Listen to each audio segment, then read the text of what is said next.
Exercise ખંજર 12.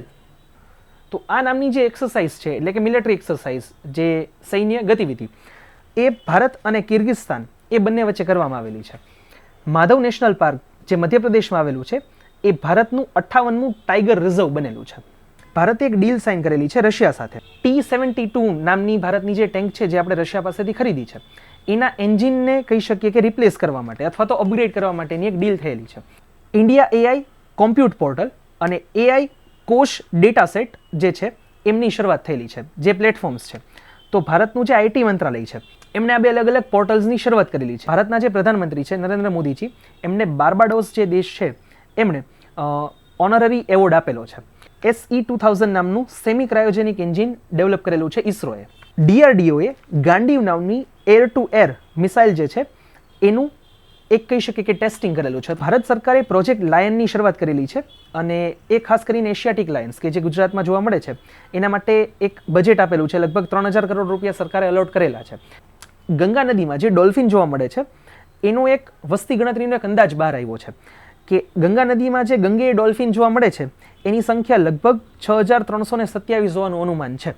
ફેબ્રુઆરી 2025નો જે મહિનો હતો એટલે કે ગયો મહિનો એ ભારતમાં આખા ઇતિહાસનો સૌથી ગરમ અને સૌથી કહી શકીએ કે સૂકો ફેબ્રુઆરી મહિનો હતો. બ્લુ ઘોસ્ટ જે મિશન છે એ ફાયરફ્લાય એરોસ્પેસ નામની એક કંપની છે કે જેણે સૌથી પહેલી વખત એ બીજા નંબરની પ્રાઇવેટ કંપની બની છે કે જેણે ચંદ્ર ઉપર એક અંતરિક્ષ યાન મોકલેલું હોય. નમસ્કાર, માર્ચ 2025ના પ્રથમ વીકના કરંટ અફેર્સમાં બધાનું સ્વાગત છે. કરંટ અફેર્સની શરૂઆત કરીએ કે કયા કહી શકે કે ઇમ્પોર્ટન્ટ ઇવેન્ટ્સ હતા કે જે પરીક્ષામાં પરીક્ષાની દ્રષ્ટિથી ઇમ્પોર્ટન્ટ હોઈ શકે અને કામમાં પણ આવી શકે. તો સૌથી પહેલાં પીડીએફમાં જોઈએ તો 1 નંબર ઉપર છે બ્લુ ઘોસ્ટ મિશન 1. હવે બ્લુ ઘોસ્ટ મિશન જે છે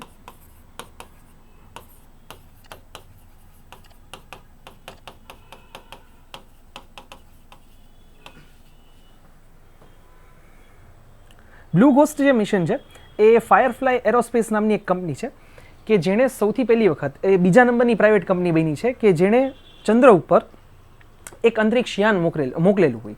નાસા, ઇસરો જેવી દેશની કહી શકીએ કે કોઈ પણ સંસ્થાઓ છે, અવકાશીય સંસ્થાઓ, એણે તો મિશન મોકલેલા છે. ચાઇના, ભારત, યુએસએ અને રશિયા આ મુખ્ય 4 દેશો છે.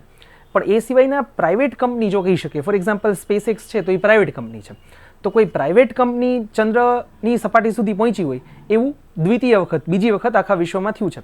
તો ફાયરફ્લાય કંપની જે છે એમણે એમનું જે મિશન હતું બ્લુ ઘોસ્ટ મિશન 1 એ ચંદ્ર ઉપર સક્સેસફુલી પહોંચાડી દીધું છે. તો ચંદ્ર ઉપર પહોંચનારી બીજી પ્રાઇવેટ કંપનીનું મિશન બની ગયું છે. તો ભારતના પર્સપેક્ટિવથી ઇમ્પોર્ટન્ટ નથી એટલે ખાસ આની વધારે ડિટેલમાં પહોંચતા નથી, પણ ઇન્ટરનેશનલી કહી શકીએ કે આપણે માટે થોડું જાણવું જરૂરી છે. 2 નંબર ઉપર આગળ આવીએ તો યુનેસ્કોનો એક રિપોર્ટ આવેલો છે મલ્ટીલિંગ્યુઅલ એજ્યુકેશન ઉપર, એટલે કે બહુભાષીય શિક્ષણ ઉપર. હવે યુનેસ્કો જે સંસ્થા છે એ શિક્ષણ, કલ્ચર આ બધાને લગતા અલગ અલગ રિપોર્ટ સમયાંતરે બહાર પાડતું રહી છે. તો આ રિપોર્ટમાં છે શું? તો રિપોર્ટના નામ ઉપરથી જ આપણને ખબર પડે કે મલ્ટીલિંગ્યુઅલ એટલે કે બહુભાષીય, એજ્યુકેશન એટલે કે શિક્ષણ. તો કઈ એવી ભાષામાં બાળકોને શિક્ષણ આપવું જોઈએ કે જેનાથી એને જે કંઈ પણ શીખવાનું છે એ લર્નિંગ પ્રોસેસ એટલે કે શીખવાની જે પ્રક્રિયા છે એ વધારેમાં વધારે સરળ થઈ શકે.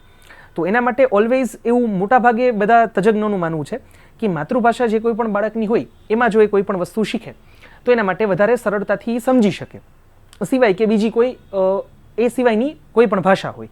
તો આ જે રિપોર્ટ છે એમાં પણ એક ખાસ કરીને આપેલું છે કે ગ્લોબલ એજ્યુકેશન મોનિટરિંગ GEM છે. તો આ શું કરે કે અલગ અલગ જે દેશો છે એનામાંથી રેન્ડમ જે કોઈ પણ લોકો હોય એમની પાસેથી ડેટા કલેક્ટ કરે, સર્વે કરે. તો સર્વેની પ્રક્રિયા આ રીતે જ હાથ ધરાતી હોય છે.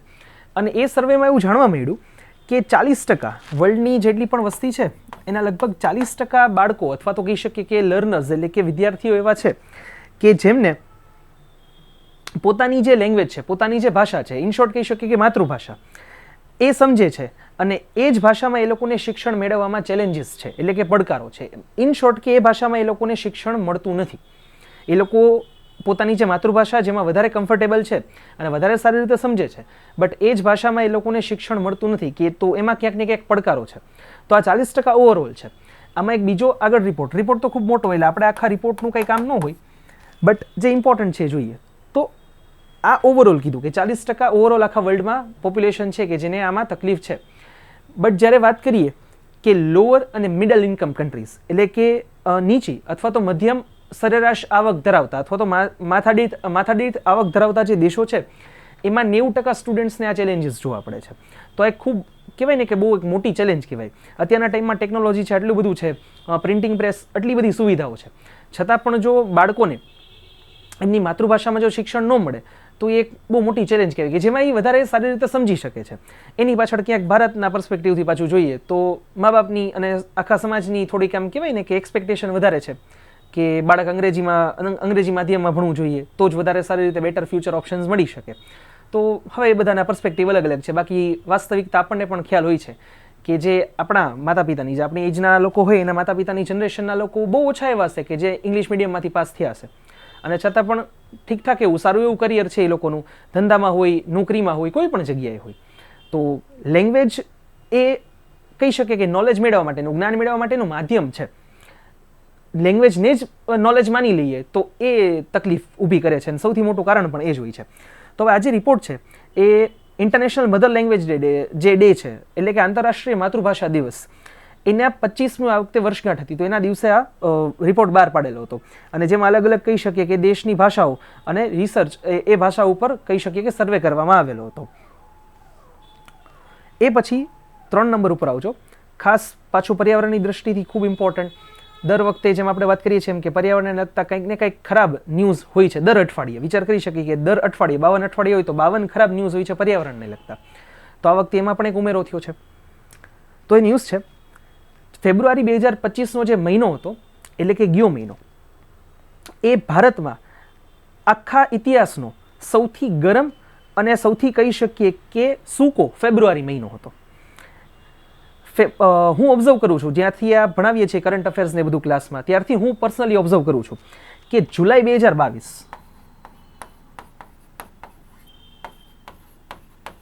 2022 મહિનો હતો કે જ્યારથી આની શરૂઆત થઈ હતી કે જુલાઈ 2022 એવો મહિનો હતો કે જે આખા ઇતિહાસના સૌથી ગરમ જુલાઈ માસ રહ્યો હોય. એટલે કે આખા ઇતિહાસના પૃથ્વીના ઇતિહાસના બધા જુલાઈ માસનું જો કમ્પેરિઝન કરીએ જેટલો ડેટા આપણી પાસે અવેલેબલ છે એમાં સૌથી ગરમ મહિનો હોય તો એ જુલાઈ 2022 થયો.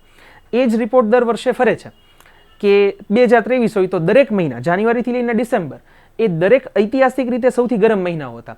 સેમ ટ્રેન્ડ કન્ટિન્યુ રહ્યો 2024માં કે દરેક જાન્યુઆરીથી ડિસેમ્બર સુધીના પ્રત્યેક મહિના એ કહી શકીએ કે પર્ટિક્યુલર મહિનાના સૌથી ગરમ મહિનાઓ હતા. એટલે કે જાન્યુઆરી 2023 જેમ ઇતિહાસનું સૌથી ગરમ વર્ષ હતું તો 2024માં જાન્યુઆરીનો મહિનો પાછો ઇતિહાસનું સૌથી ગરમ વર્ષ હતો. મીન્સ જાન્યુઆરી 2023નો હિસ્ટોરિકલ રેકોર્ડ પણ 2024એ ક્રેક કર્યો.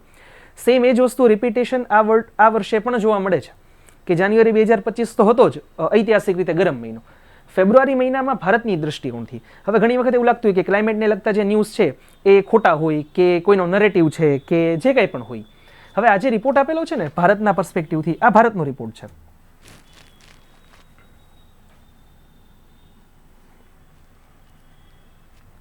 તો આ જે રિપોર્ટ છે એ ઇન્ડિયન મેટિયોરોલોજીકલ ડિપાર્ટમેન્ટ એટલે કે સરકારની અધિકૃત સંસ્થા કે જે આ વેધર અથવા તો કહી શકીએ કે હવામાનને લગતા ન્યૂઝ આપતા હોય અથવા તો જેની પાસે સૌથી ઓથેન્ટિક આંકડાઓ હોય, સચોટ આંકડાઓ, એણે આપેલો છે કે ફેબ્રુઆરી 2025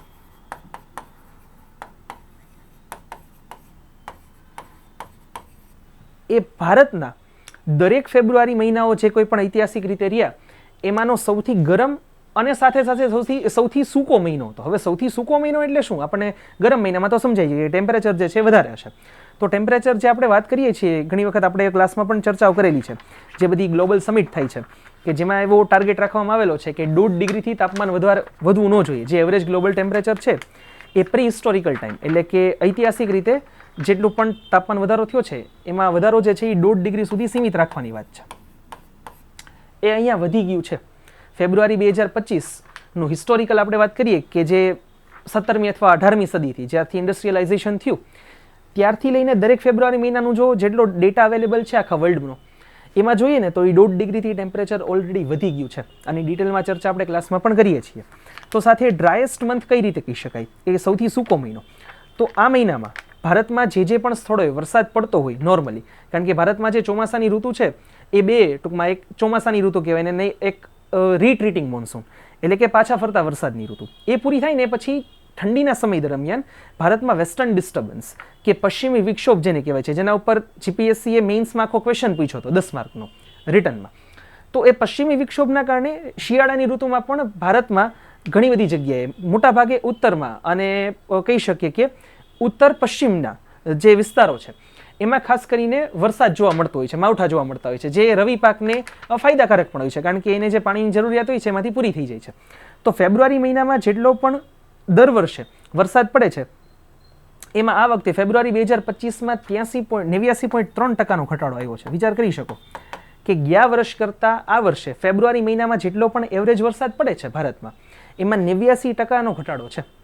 તો વિચાર કરી શકો કે આપણે ક્લાઇમેટ ચેન્જના કેટલા માઠા પરિણામો અત્યારે ભોગવીએ છીએ અને ફ્યુચરમાં હજી કેટલા ભોગવવા પડશે. એના પછી 4 નંબર ઉપર આવજો. સ્પેશિયલ આસિસ્ટન્સ સ્કીમ છે કે જે કેન્દ્ર સરકારે શરૂ કરેલી હતી. તો સ્પેશિયલ આસિસ્ટન્સ સ્કીમ જે છે એ કેન્દ્ર સરકારે શરૂ કરેલી હતી સ્પેશિયલી રાજ્યો માટે, કે જે કોઈ પણ રાજ્ય સરકાર છે એમણે જો કોઈ પણ પૈસાની જરૂરિયાત રહી તો એમને 50 વર્ષ સુધી કહી શકીએ કે ઇન્ટરેસ્ટ ફ્રી લોન એટલે કે વગર વ્યાજની એમને ધિરાણ આપવામાં આવે છે. તો આ એક ખૂબ મોટી અને ઇમ્પોર્ટન્ટ વસ્તુ કહેવાય કે આ સ્કીમ અંતર્ગત કેન્દ્ર સરકાર જે તો એ પણ રાજ્ય સરકાર જેને પણ નાણાંની જરૂરિયાત હોય ડેવલપમેન્ટ માટે તો એનો પ્રપોઝલ મૂકે અને કેન્દ્ર સરકાર એને 50 વર્ષ સુધી કોઈ પણ વગર વ્યાજની એને લોન આપે છે. તો એક ખૂબ સારી બાબત કહેવાય, જેનાથી થાય શું કે જે કોઈ પણ સ્ટેટમાં ડેવલપમેન્ટના કામ ખાલી પૈસાના કારણે અટકતા હોય તો એ આનાથી અટકે નહીં. તો આ જે યોજના છે એ સરકારે વર્ષ 2021માં શરૂ કરેલી હતી અને એ અંતર્ગત અત્યાર સુધીમાં લગભગ જે કેન્દ્ર સરકાર છે એણે 30,000 કરોડ રૂપિયા સુધીની લોન આપેલી છે, જે અલગ અલગ સ્ટેટ્સને આપેલી છે. અને એમાં વાત કરીએ તો મુખ્યત્વે ઉત્તર પ્રદેશ, બિહાર, મધ્યપ્રદેશ અને પશ્ચિમ બંગાળ એ ટોચના રાજ્યો છે. એવું નથી કે કોઈને નથી, મીન્સ એ સિવાયના કોઈ પણ બીજા રાજ્યોને મળી જ નથી. તો ટોટલ જેટલા પણ લોકોને મળી છે તો એમાં કહી શકીએ કે આ રાજ્યો સૌથી ઉપર આવે છે, કારણ કે વસ્તી એ રાજ્યોમાં વધારે છે. તો બટ ઓબ્વિયસ છે કે ડેવલપમેન્ટમાં એમને વધારે જરૂરિયાત પડતી હોય તો એમાં આ લોકોને યોજનાનો વધારે લાભ મળે છે. એ પછી 5 નંબર ઉપર આવજો. PM 2.5 પાર્ટિક્યુલેટેડ મેટર્સ જેને કહેવાય છે, જેની ચર્ચા આપણે પર્યાવરણમાં ક્લાસમાં કરીએ છીએ. તો એ જે કણો હોય છે કે જે આપણા કહી શકીએ કે શરીર માટે, સ્વાસ્થ્ય માટે ખૂબ નુકસાનકારક હોય છે, જે પ્રદૂષણના કારણે હવામાં ફેલાતા હોય છે. તો એનો એક રિપોર્ટ આવ્યો હતો કે એનો સ્ત્રોત શું છે. તો ઇન્ડસ્ટ્રીયલ એક્ટિવિટીઝ એટલે કે ઔદ્યોગિક પ્રવૃત્તિઓ સાથે બળતણ ને બધું, તો એના કારણે આ બધા જે કણો છે એ હવામાં ફેલાતા હોય છે અને એના કારણે થાય શું કે પ્રદૂષણ ફેલાય અને આ કણો ફેફસા માટે અને ઓવરઓલ સ્વાસ્થ્ય માટે પણ ખૂબ હાનિકારક છે. તો એનો રિપોર્ટ આવ્યો હતો કે ખાસ કરીને PM 2.5 જે કણ છે, જે સૂક્ષ્મ કણો છે એ ઉત્તર ભારતના જે કંઈ પણ કહી શકીએ કે શહેરો છે એમાં એનું પ્રમાણ ખૂબ વધતું જાય છે પ્રતિ વર્ષ અને એના કારણે લોકોના સ્વાસ્થ્ય ઉપર પણ એક ખૂબ ખરાબ અસર થાય છે. તો આની ચર્ચા આપણે કરીએ છીએ. તો ખાસ આમાં કોઈ ફેક્ટ્સ એવા બધા જાણવા જેવા છે નહીં અને જે ફેક્ટ્સ હોય છે આપણે ઓલરેડી ક્લાસમાં પણ આની ચર્ચા કરીએ છીએ ડિટેલમાં. એ પછી 6 નંબર ઉપર ખાસ ઇમ્પોર્ટન્ટ, ગંગા નદીમાં જે ડોલ્ફિન જોવા મળે છે એનો એક વસ્તી ગણતરીનો એક અંદાજ બહાર આવ્યો છે કે ગંગા નદીમાં જે ગંગેય ડોલ્ફિન જોવા મળે છે એની સંખ્યા લગભગ 6,327 હોવાનું અનુમાન છે.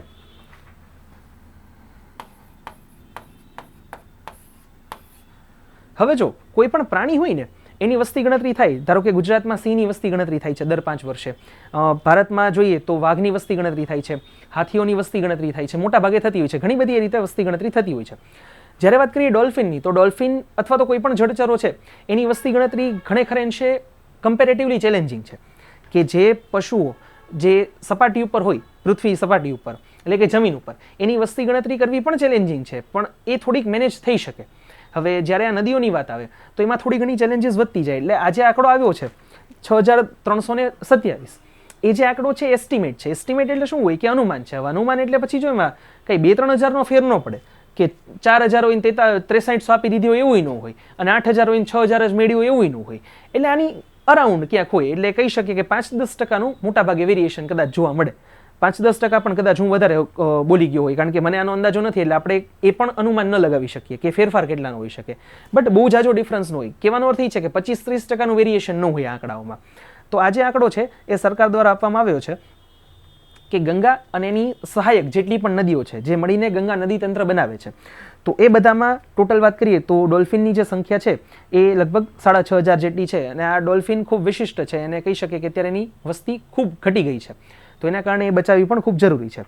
અને આ જે સર્વે છે એ વર્ષ 2021માં શરૂ થયો હતો અને ટોટલ 8,500 કિલોમીટરમાં જે ગંગા અને એની સહાયક નદીઓ ફેલાયેલી છે એ બધામાં આ સર્વે કરવામાં આવેલો હતો. તો ખાસ કરીને ગંગા જેટલા પણ 4 રાજ્યોમાંથી પસાર થઈ છે, ઉત્તરાખંડ, તો ઉત્તરાખંડમાં તો બહુ એટલી બધી છે નહીં, તો ઉત્તર પ્રદેશ, બિહાર, વેસ્ટ બેંગાલ અને આસામ. આસામમાં શું કામ? કારણ કે બ્રહ્મપુત્રાની પણ સહાયક નદીઓમાં એની બહુ છૂટક એવી કહી શકીએ કે અમુક સંખ્યાઓ જોવા મળે છે. તો આ 4 રાજ્યમાં મુખ્યત્વે આ સર્વે કરવામાં આવેલો હતો વર્ષ 2021માં. એ પછી 7 નંબર ઉપર સ્વાવલંબી વુમન એન્ટરપ્રિન્યોરશિપ પ્રોગ્રામ.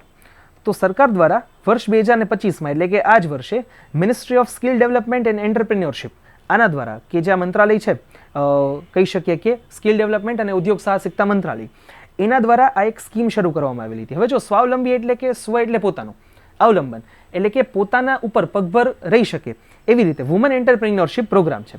તો સ્પેસિફિકલી એટલે કે ખાસ કરીને મહિલાઓ માટે જ છે અને એન્ટરપ્રિન્યોર્સ એટલે કહી શકીએ કે એ લોકો ઉદ્યોગ સાહસિક બને એના માટેની આ યોજના છે. એનો અર્થ શું થાય કે મહિલાઓ પોતાનો સ્વતંત્ર બિઝનેસ એટલે કે કોઈ પણ બિઝનેસ કોઈ પણ એ કરવા માંગતા હોય તો એ ઊભો કરી શકે, તો એના માટે જે કોઈ પણ સ્કિલ્સ અથવા તો કહી શકીએ કે નોલેજની રિક્વાયરમેન્ટ હોય તો એ લોકોને મળી જાય, એના માટેની આ એક યોજના છે. તો નીતિ આયોગે પણ આમાં સપોર્ટ કરેલો છે. અને તો આ યોજનાઓ કોના માટે છે, મીન્સ કે આ યોજનાઓ કઈ ઉંમરના અથવા તો કયા ક્ષેત્રની મહિલાઓને લાગુ પડી શકે? તો જે કોઈ પણ દીકરીઓ અથવા તો કહી શકીએ કે મહિલાઓ સ્ટુડન્ટ્સ છે એ હાયર એજ્યુકેશન ઇન્સ્ટિટ્યુશન્સમાં છે એ લોકો માટે છે, એટલે કે કોલેજ કક્ષાની જે દીકરીઓ હોય અથવા તો બહેનો હોય કે જે એમાં કોલેજ કક્ષાનો અભ્યાસ કરતા હોય તો એ લોકો આ યોજનાનો લાભ ઉઠાવી શકે. શું હોય કે કોલેજ પછી જનરલી શું હોય કે આપણે એક સોસાયટીનો માઇન્ડસેટ છે અને હોવું પણ જોઈએ કે કોલેજનો અભ્યાસ કર્યા પછી જે કોઈ પણ નોકરી અથવા તો બિઝનેસ પોતાના કરતા હોય કે એક બેઝિક એજ્યુકેશન પૂરું થાય પછી ગ્રેજ્યુએશન અથવા તો પોસ્ટ ગ્રેજ્યુએશન જે કોઈ પણ હોય તો એ પછી આની ખાસ જરૂરિયાત હોય. તો ખાસ કરીને એ ટાર્ગેટ કરીને જ જે કોલેજની જે મહિલાઓ અથવા તો મહિલાઓ શબ્દ એના માટેનો ઉપયોગ થાય કે કોલેજની જે દીકરીઓ છે, બહેનો છે, એ લોકોને ટાર્ગેટ કરીને આ એક યોજના બહાર પાડેલી છે. તો આ યોજનામાં કરશે શું? તો એ લોકોને જે કોઈ પણ જરૂરિયાત છે ટ્રેનિંગની અથવા તો ફાઇનાન્શિયલ સપોર્ટની એટલે કે નાણાકીય સહાયની અથવા તો મેન્ટરશિપ એટલે કે એ લોકોને સાચી એક માર્ગદર્શનની જરૂર છે તો એ બધું પૂરું પાડવામાં આવશે આ યોજના અંતર્ગત. તો એનાથી થશે શું કે મહિલાઓ પોતે સ્વનિર્ભર બનશે, સ્વાવલંબી બનશે અને પોતાનો કોઈ પણ વ્યવસાય એમને શરૂ કરવો છે તો એ વ્યવસાય શરૂ કરશે અને સોસાયટીમાં અને ઇકોનોમીમાં બંને જગ્યાએ કહી શકીએ કે એમનું પ્રભુત્વ થોડું વધશે. પ્રભુત્વ ઇન ધ સેન્સ કે એ લોકોને પોતાની એક ઓળખ મળશે અને એ લોકો પોતાના પગભર રહી શકશે. અને આ જે પ્રોગ્રામ છે એ 6 મહિનાનો પ્રોગ્રામ રાખવામાં આવ્યો છે કે 6 મહિના સુધી આ રીતે અલગ અલગ ટ્રેનિંગ અથવા તો કહી શકીએ કે સેમિનાર અને એમના થ્રુ આખું માર્ગદર્શન એમને આપવામાં આવે. અને યુનિવર્સિટી ઓફ હૈદરાબાદ અને બનારસ હિન્દુ યુનિવર્સિટી જે છે એ બંને મુખ્ય યુનિવર્સિટી છે કે જ્યાંથી આ પ્રોગ્રામની શરૂઆત થઈ હતી અથવા તો કહી શકીએ કે સૌથી મોટા લીડિંગ ઇન્સ્ટિટ્યુશન્સ છે હાયર એજ્યુકેશન ઇન્સ્ટિટ્યુશન્સમાં. એ પછી 8 નંબર ઉપર એક રિપોર્ટ આવેલો છે. રિપોર્ટ ઇન ધ સેન્સ કે એક રિસર્ચ આવેલું છે જે જો આ જે કોઈ પણ છે એ મેઇન્સમાં ખાસ કરીને ઉપયોગમાં આવી શકે એવું છે, એટલા માટે ખાસ આ મેઇન્સ પર્સપેક્ટિવથી વધારે ઇમ્પોર્ટન્ટ છે. કોટન ઇન્ડસ્ટ્રી એટલે કે સુતરાઉ કાપડનો જે ઉદ્યોગ છે ભારતમાં એમાં કયા કયા પડકારો અત્યારે છે અને ભવિષ્યમાં પણ કયા કયા પડકારો આવી શકે એના માટેનો એક રિપોર્ટ છે. તો ભારતમાં જે સુતરાઉ કાપડનો જે ઉદ્યોગ છે એમાં વાત કરીએ તો વર્ષ 2024માં ટોટલ વાત કરીએ તો લગભગ 1 લાખ હેક્ટરનું ઉત્પાદન થયેલું હતું કે જે પંજાબ રાજ્યની વાત છે કે પંજાબમાં 1 લાખ હેક્ટરનું ઉત્પાદન થયું હતું વર્ષ 2024માં, જે લગભગ 8મા ભાગનું છે અથવા તો કહી શકીએ કે 3 દાયકાઓ પહેલાની વાત કરીએ એટલે કે અત્યારે વર્ષ 2024 ચાલુ છે તો 3 દાયકા એટલે 30 વર્ષ પહેલા એટલે વાત કરીએ લગભગ 1994માં એવું કહેવાય છે. મીન્સ આ રિપોર્ટ એવું કહેવા માંગે છે કે 1994 આજુબાજુના વર્ષમાં પંજાબમાં જે સુતરાઉ કાપડનું ઉત્પાદન થતું મીન્સ કે કોટનનું ઉત્પાદન થતું એ લગભગ 8 લાખ હેક્ટર જેટલું હતું અને હવે એ ઘટીને 1 લાખ હેક્ટર થઈ ગયું છે. મતલબ કે એમાં 8મા ભાગનું થઈ ગયું છે, 80% ઘટાડો એવો છે. તો એક ખૂબ મોટી કહી શકીએ કે ચેલેન્જ કહેવાય. તો સુતરાઉ કાપડ અને એની સાથે જોડાયેલા જે કોઈ પણ ઉદ્યોગ છે, ખેતી છે ટૂંકમાં કોટનની એટલે કે કહી શકીએ કે કપાસની, એ બધું આની સાથે જોડાયેલું છે. તો કૃષિ અને કહી શકીએ કે ઇન્ડસ્ટ્રી એટલે કે ઉદ્યોગ, આ બંને જે ઇકોનોમીના મુખ્ય 3 ફેક્ટર્સ હોય તો આ 2 ફેક્ટર્સને ખૂબ મોટી રીતે અફેક્ટ કરે છે અને આ 2 એવા કહી શકીએ કે ફેક્ટર્સ છે કે જે ખૂબ મોટા પાયે રોજગારી પૂરી પાડે છે. ખેતી તો સૌથી મોટો રોજગારનો આપતો કહી શકીએ કે ક્ષેત્ર છે ઇકોનોમીમાં, અને ખાસ કરીને ઉદ્યોગો, એમાં પણ જે સુતરાઉ કાપડનો જે ઉદ્યોગ છે એ ખૂબ મોટું કહી શકીએ કે એમ્પ્લોયમેન્ટ જનરેશન કરે છે, એટલે કે લોકોને રોજગાર આપે છે. એ સાથે વાત કરીએ તો વર્ષ 2004માં લગભગ 422 કહી શકીએ કે જીનિંગ યુનિટ્સ હતા પંજાબમાં, ખાસ કરીને પંજાબના રેફરન્સથી આપેલું છે. તો અત્યારે લગભગ 22 જ છે. તો આ પણ એક ખૂબ મોટી વાત કહેવાય કે આટલો બધો ઘટાડો થયો છે. કારણ કે શું છે કે ઉત્પાદન જ ઓવરઓલ ઘટ્યું છે. તો કપાસનું ઉત્પાદન ઘટ્યું, સુતરાઉ કાપડ બનવાનું ઓછું થયું, અને એના કારણે જીનિંગ મિલ પણ બટ ઓબ્વિયસ છે કે એમાં પણ ઘટાડો ધીમે ધીમે આવે. તો આના પાછળ પણ મોટાભાગે કહી શકીએ કે થોડુંક ક્લાઇમેટ ચેન્જ પણ જવાબદાર છે, અને એ સિવાય કૃષિમાં જે કોઈ પણ પરિવર્તન આવે છે, જે જમીનને લગતા જે કોઈ પણ પ્રશ્નો હોય તો એના કારણે પણ આ હોય છે, એટલે કે જમીનની ગુણવત્તાને એ બધાને લગતા. સાથે કમ્પેરિઝન પણ આપેલું છે કે બ્રાઝિલમાં જે કોટનની કહી શકીએ કે આપણે વાત કરીએ કે જે કપાસની ખેતી થાય છે એમાં જે પ્રોડક્શન મળે છે એ લગભગ પર હેક્ટર 2400 કિલો જેટલું મળે છે, જ્યારે ભારતમાં એ લગભગ 450 જેટલું છે, 450 કિલો. તો વિચાર કરી શકો, ક્યાં 2400 કિલો અને ક્યાં 450 કિલો, કેવડો મોટો ડિફરન્સ છે. કે બ્રાઝિલમાં એ જ જગ્યાએ કહી શકીએ કે એટલા જ વિસ્તારમાં, કોઈ એક ચોક્કસ વિસ્તારમાં વાત કરીએ એટલે પ્રતિ હેક્ટર, તો એક હેક્ટરમાં 2400 કિલો કોટન મળે, જ્યારે ભારતમાં એવરેજ જે છે એ 450 છે. તો એટલો મોટો ડિફરન્સ. આને કારણે થાય શું, ખેડૂતોને જે છે એની આવકમાં ઘટાડો થાય. જો આ જ અહીંયા 2400 હોય તો સીધું 6 ગણું થઈ જાય, 4 6 24, તો 5 ગણું તો થઈ જ જાય, પ્રોપર એક્ઝેક્ટ 6 ગણું ન કહીએ તો. એનું કારણ શું છે કે તો ખેડૂતોની આવક પણ 5 ગણી વધી શકે એવું છે જો પ્રોડક્શન વધે તો. તો એના કારણે ખૂબ મોટા પાયે ચેલેન્જીસ આપણને જોવા મળે છે. તો આના કારણે ખેડૂતોની આવકમાં પણ ઘટાડો થાય છે, ઓવરઓલ ઇકોનોમીમાં પણ કહી શકીએ જમીન તો એટલી જ છે, તો જે પ્રોડક્શન છે એ ઘટે છે, એના કારણે ગુણવત્તા અથવા તો કહી શકીએ કે પ્રોડક્ટિવિટી પણ જે છે એને પણ અસર થાય છે. એ પછી 10 નંબર પર આવજો, સશક્ત પંચાયત નેત્રી અભિયાન છે. હવે 8 માર્ચના રોજ ઇન્ટરનેશનલ વુમન્સ ડે ઉજવાય છે, તો એને અનુલક્ષીને પંચાયતી રાજના જે કોઈ પણ કહી શકીએ કે બોડીઝ છે, એટલે કે પંચાયતી રાજમાં પાલિકાઓ, ગ્રામ પંચાયત, મહાનગરપાલિકા, નગરપાલિકા, કોઈ પણ જે કોઈ પણ પંચાયતના બોડીઝ છે એને વાત કરીએ, એટલે કે શહેરી અથવા તો કહી શકીએ કે ગ્રામ્ય, બંને વાત કરીએ. તો એમાં જે મહિલાઓ જે રિપ્રેઝેન્ટેટિવ્સ છે, તો એ લોકોનું કહી શકીએ કે એક વર્કશોપ રાખેલો હતો દિલ્હીમાં, અને એમાં આખી ચર્ચા થયેલી છે કે સશક્ત પંચાયત નેત્રી અભિયાન છે. તો આ અભિયાન અંતર્ગત કરવામાં શું આવે છે કે મહિલાઓની ભાગીદારી પંચાયત જે છે એની બોડીઝ છે, લોકલ બોડીઝ, ગ્રામ પંચાયત, જિલ્લા પંચાયત અને તાલુકા પંચાયત, જ્યાં કોઈ પણ દ્વિસ્તરીય હોય અથવા તો ત્રિસ્તરીય હોય, ત્યાં મહિલાઓની ભાગીદારી વધે. ઓલરેડી રિઝર્વેશન રાખેલું છે 33%, 50%, ઘણી જગ્યાએ સ્ટેટ્સમાં, ગુજરાત જે છે તો 50% છે. તો એક ખૂબ સારી વ્યવસ્થા છે કે મહિલાઓની ભાગીદારી વધે. જો આપણે એક કમ્પેરિઝન, ઓવરઓલ એનાલિસિસ દેવું હોય ને, તો આપણે જ્યારે જે લોકો શહેરી વિસ્તારમાં, એટલે હું તો મારી પર્સનલી વાત કરું, તો શહેરી વિસ્તારના લોકો હોય ને તો એને ગ્રામ્ય વિસ્તારના જે કોઈ પણ ચેલેન્જીસ હોય ને એનો મોટા ભાગે આઈડિયા ન હોય કે ગ્રામ્ય વિસ્તારમાં શું પરિસ્થિતિ હોય. અને જે કોઈ પણ વિદ્યાર્થીઓ આવી તૈયારી કરતા હોય, અભ્યાર્થીઓ છે, એ લોકો જો શહેરી વિસ્તારના હોય તો એમને ખ્યાલ જ નહીં કે ગ્રામ્ય વિસ્તારમાં ઘણી વખત મોટાભાગે એવું બનતું હોય છે કે શું ચેલેન્જીસ હોય. વિચાર કરી શકો કે જે ગામડાઓમાં હજી પણ ઘણી વખત એવું બનતું હોય છે, ઘણો દિવસે ને દિવસે સુધારો થતો જાય છે. જો આ વસ્તુને નકારાત્મક તરીકે નથી લેવાની, દિવસે દિવસે સુધારો થતો જાય છે, છતાં પણ હજી એવી પરિસ્થિતિ હોય છે કે માતા પિતા, એટલે કે પેરેન્ટ્સ જે છે, વાલીઓ, એ દીકરી છે તો એમને ભણાવવામાં લગભગ ઘણી વખત હજી કહેવાય કે એમના પ્રશ્નાર્થ ચિહ્ન હોય છે, અથવા તો ઘણી વખત વિચારતા હોય છે કે દીકરીને આગળ ભણાવી કે નહીં. તો એ જ વસ્તુ ધીમે ધીમે થાય શું કે સોસાયટીમાં ધીમે ધીમે કહી શકીએ કે મહિલાઓનું પ્રતિનિધિત્વ ઇન ધ સેન્સ કે એમની ભાગીદારી છે સમાજમાં અથવા તો અર્થતંત્રમાં, એ ધીમે ધીમે આના કારણે ઘટે છે. હવે વિચાર કરો કે જો ગ્રામ્ય સ્તરે, એટલે કે જિલ્લા, તાલુકા અને ગ્રામ પંચાયતમાં જો મહિલાઓની ભાગીદારી વધે તો એક શું થાય કે એ લોકોની કહી શકીએ કે આખી મહિલાની વાત કરીએ, મહિલા કમ્યુનિટીની, તો જે મહિલાઓ છે એમનું પ્રતિનિધિત્વ વધે, તેના કારણે ઓવરઓલ પણ ઘણા બધા ફાયદાઓ ધીમે ધીમે જોવા મળે. તો આ એક આખો ગ્રેજ્યુઅલ ચેન્જ હોય, બટ એ જો આ ગ્રાસરૂટ લેવલ ઉપર આપણે જોઈએ ને તો એના કારણે ખૂબ મોટી ઇફેક્ટ્સ જોવા મળે. તો આપણે ખૂબ જરૂરિયાતવાળી વસ્તુ છે. આપણને ઘણી વખત એમ થાય કે 50% રિઝર્વેશન કરી નાખ્યું તો શું ફાયદો થાય, તો ઘણા બધા ફાયદાઓ છે. સામે જે ક્રિટિસિઝમ એ પણ પેરેલલી ઘણી વખત જોવા મળે છે, અને એ ઘણી વખત રિયાલિટી પણ હોય છે. જો કોઈ પણ વસ્તુને જનરલાઇઝ ન કરી શકીએ, અપવાદને ક્યારેય નિયમ ન બનાવી શકીએ, અપવાદ હોય, જો એને આપણે નિયમ બનાવીને ચાલીએ તો ક્યારેય લાઈફમાં આગળ ન વધી શકીએ. તો સરપંચ પતિ આ ટર્મ પણ યુઝ થાય છે કે મહિલા હોય એનો મહિલા તરીકેની ટર્મ હોય, એના કારણે એમને ફરજિયાત સરપંચ બનવાનું હોય, ટૂંકમાં રોટેશનમાં ચાલતું, એટલે 33% અનામત હોય તો 33 અથવા તો 50%. તો મહિલા જે છે એ સરપંચ તો હોય, પણ મુખ્યત્વે એના જે પતિ હોય એ સરપંચ તરીકે કામ કરતા હોય, એટલે મહિલાઓને ક્યાંય એટલો બધો ખ્યાલ હોતો નથી. ટૂંકમાં એવી ઘટનાઓ જોવા મળે છે. અને આના ઉપર જે ખૂબ ફેમસ થયેલી વેબ સિરીઝ પણ હતી પંચાયત, તો એમાં જ દેખાડેલું છે કે એમાં સરપંચ પતિની જ ભૂમિકા છે. તો ગ્રામ્ય વિસ્તારમાં આવું થતું હોય છે. એના પર એક કટાક્ષ અથવા તો કહી શકીએ કે રમૂજના શૈલીમાં, હળવાશની શૈલીમાં આ વસ્તુ ઉજાગર કરેલી છે. એની સાથે ઘણું બધું એમાં દેખાડેલું છે. તો આ પણ એક વાસ્તવિકતા છે.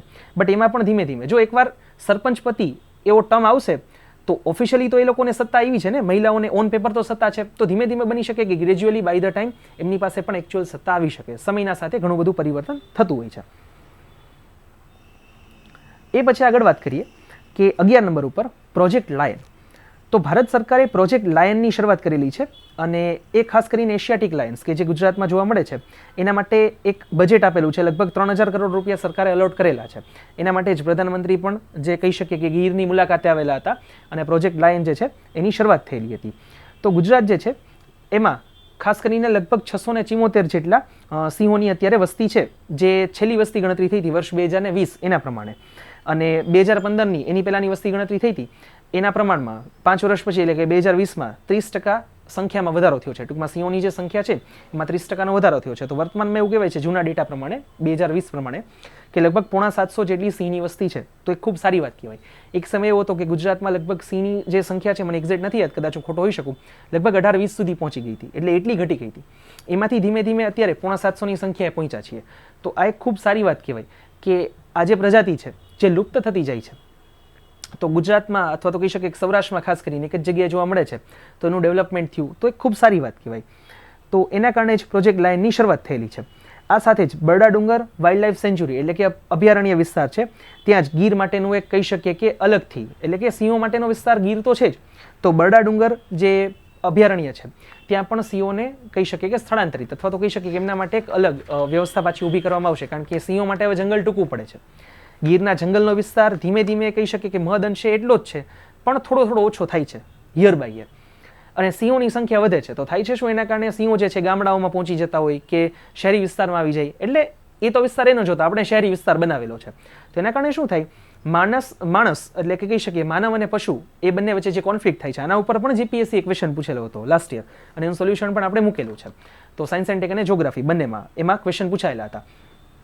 તો બરડા ડુંગર જે છે ત્યાં એમને જે સિંહો જે છે વધારે એમને એરિયા મળી શકે એના માટે એમને ગીરના જે એશિયાટિક સિંહો છે, એશિયાઈ સિંહો, એમના માટે એક અલગથી જગ્યા હવે બરડા ડુંગર જે વાઇલ્ડ લાઇફ સેન્ચ્યુરી છે એમાં પણ રાખવામાં આવશે. અને કહી શકીએ કે ઘણા બધા લોકો પણ એમાં કામ કરે છે. એટલે કે ફોરેસ્ટ ખાતાના જે ઓફિસર્સ હોય, લોકો એમાં કામ કરતા હોય, તો બહુ બધા લોકોની ભૂમિકા છે, જેના કારણે આપણે આ જે પ્રોજેક્ટ છે પ્રોજેક્ટ લાયન એને સફળ બનાવી શકીએ અથવા તો એની જે વસ્તી ઘટેલી હતી એને વધારી શકીએ અને હજી પણ એમાં સુધારો થઈ શકે. તો આશા કરીએ છીએ તમને પસંદ આવે છે લેક્ચર સિરીઝ. કોઈ ક્વેશ્ચન હોય કમેન્ટ સેક્શનમાં પૂછી લેજો. ચેનલ સબસ્ક્રાઇબ ન કરી હોય તો કરી લેજો. મિત્રો સાથે શેર કરવાનું ભૂલતા નહીં. અને આપણી બંધારણ લેક્ચર સિરીઝ આવી ગઈ છે, ન જોઈ હોય તો જોઈ લેજો. વૈદિક મેથ્સની લેક્ચર સિરીઝ મારા ફાધરની યુટ્યુબ ઉપર પડી છે, એ પણ જોઈ લેજો. બંનેના કોર્સિસ એપ્લિકેશન ઉપર આવી ગયા છે. ફક્ત આ 2 સબ્જેક્ટના કોર્સિસ પરચેસ કરી લેશો તો પણ તમારી આવનારી એક્ઝામ ક્લિયર કરવામાં 40% જેવી મદદ મળી જશે તમને. જીપીએસસી ક્લાસ 1ની પ્રિલિમ્સ કયો, એસટીઆઈની પ્રિલિમ્સ કયો કે પછી પીએસઆઈ કોન્સ્ટેબલ કયો, તો બધી એક્ઝામમાં તમને ખૂબ કામ લાગશે. તો ન કર્યા હોય તો કોર્સિસ પરચેસ કરી લેજો, ખૂબ ફાયદો થશે તમને. કન્ટિન્યુ કરીએ છીએ આજના લેક્ચરથી. એ પછી આગળ વાત કરીએ 13 નંબર ઉપર. તો પ્રધાનમંત્રી શ્રમ યોગી માનધન યોજના છે. તો આ યોજનાની શરૂઆત થયેલી હતી વર્ષ 2019માં બજેટ સત્ર દરમિયાન ભારત સરકારે યોજનાની શરૂઆત કરેલી હતી. તો હવે આ છે શેના માટે? જો પ્રધાનમંત્રીને સાઈડમાં રાખીએ, ટૂંકમાં યોજનાનો આખા નામને સમજીએ તો શ્રમ યોગી માનધન યોજના છે. શ્રમ એટલે કે જે લોકો કહી શકીએ કે મહેનત કરે છે, તો એ લોકો યોગીઓ છે. યોગી ઇન ધ સેન્સ કે યોગી એટલે શું, જે લોકો પોતાના કાર્યમાં એટલા બધા ડીપલી ઇન્વોલ્વ થઈને કામ કરતા હોય અને ખૂબ સારો એવો સમય આપતા હોય, બ્રેક ઓછો લેતા હોય, એટલે કે સાધના કરતા હોય. સાધનામાં શું હોય, તમારે એક જ પરિસ્થિતિમાં સતત વધારે સમય માટે રહેવું પડે. તો જે શ્રમિકો છે એ લોકો જે પોતે શ્રમ કરતા હોય છે તો એમાં કમ્પેરેટિવલી વાત કરી શકીએ કે ફિઝિકલ જે સ્ટ્રેન્થ છે અથવા તો કહી શકીએ કે શારીરિક જે ક્ષમ છે અથવા તો બળ છે એની જરૂરિયાત વધારે રહી. તો એના સેન્સમાં આપણે કહી શકીએ કે શ્રમયોગી માનધન યોજના છે. જો એવું ધન કે જેમના માન માટે આપેલું છે, ઇન ધ સેન્સ કે એમને કહી શકીએ કે જે કોઈ પણ જરૂરિયાત છે એ પૂરી થાય એના માટેની આ યોજના છે.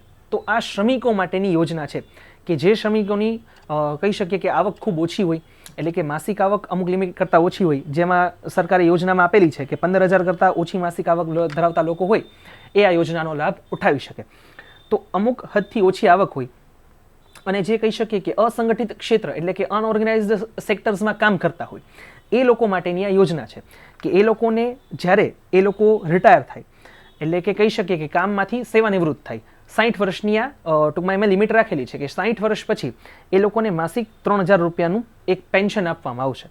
તો એક ખૂબ સારી વસ્તુ હોય. હવે આપણને અહીંયા પણ પાછો ક્વેશ્ચન થાય એક શહેરી વ્યક્તિ તરીકે અથવા તો કહી શકીએ કે થોડાક પ્રિવિલેજ ક્લાસમાંથી આવતા હોય એના તરીકે કે 3,000 મહિને શું થાય કે કોઈ વ્યક્તિ 60 વર્ષની ઉંમરના છે અત્યારે અને એમને આ યોજનાનો લાભ મળતો હોય શ્રમયોગી માનધન યોજના અંતર્ગત, તો 3,000 રૂપિયામાં શું થાય? તો 3,000 રૂપિયા છે ને એમની જરૂરિયાત છે ને એના માટે છે, લક્ઝરી માટે નથી. જરૂરિયાત અને લક્ઝરી બેમાં બહુ મોટો ડિફરન્સ છે. તો જરૂરિયાત પૂરી કરવા માટે 3,000 રૂપિયા ભલે આપણે એવું નથી કહેતા કે ખૂબ વધારે છે, પણ ઘણું બધું એમનાથી એના થ્રુ એમનું મદદ તો થઈ શકે. સાવ ઝીરો મળે કાંઈ ન મળે એના કરતાં તો 3,000 રૂપિયાની હેલ્પ ખૂબ સારી કહેવાય. જો અહીંયા પણ પાછું એક કહેવાય ને કે આના ઉપર ક્વેશ્ચન આવવાની સંભાવના ખૂબ વધારે છે, કદાચ હું માનું છું ત્યાં સુધી આવનારી મેઇન્સમાં. કારણ કે જે કોઈ પણ સ્ટેટ ગવર્મેન્ટ્સ છે એ લોકોએ ફ્રીબીઝ એટલે કે મફતની જે રેવડી યોજનાઓ શરૂ કરેલી છે એનું ખૂબ ક્રિટિસિઝમ થાય છે.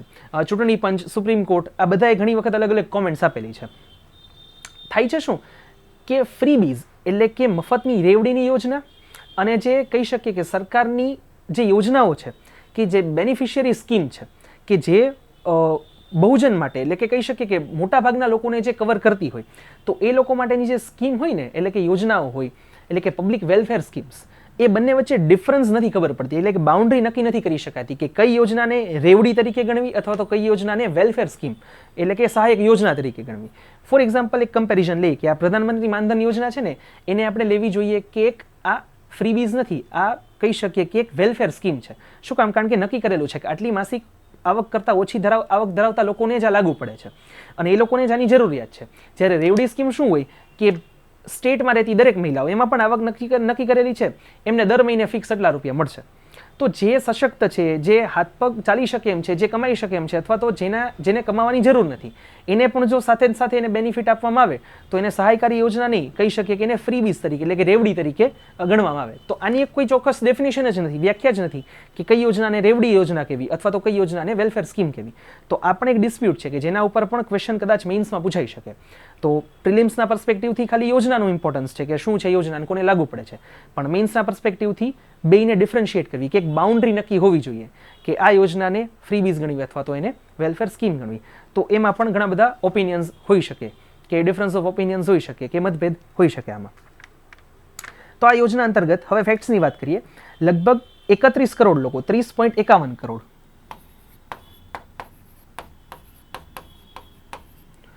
30.51 કરોડ લોકોએ અત્યાર સુધીમાં રજીસ્ટ્રેશન કરાવેલું છે.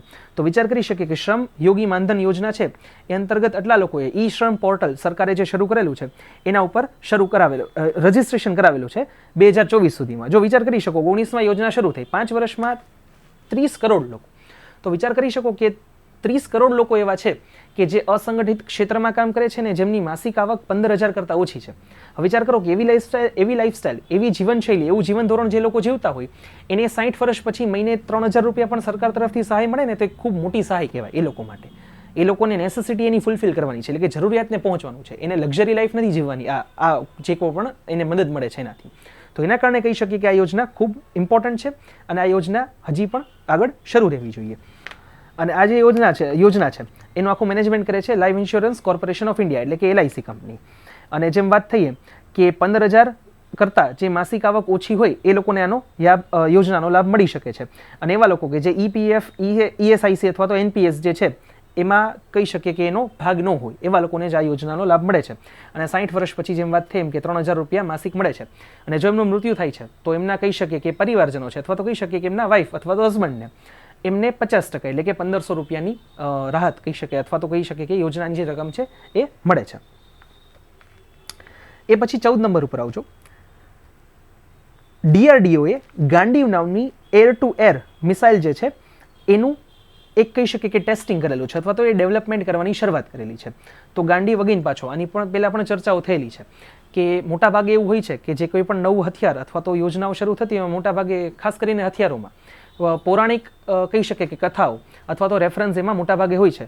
તો ગાંડીવ ધનુષ કે જે અર્જુનનું હતું ગાંડીવ, તો એના ઉપરથી આ રાખેલું છે. હવે આ જે મિસાઇલ છે એ એર ટુ એર મિસાઇલ છે અને આના માટે એક ટર્મ છે જેના માટે ક્લાસમાં આપણે ડિટેલમાં ચર્ચા કરીએ છીએ.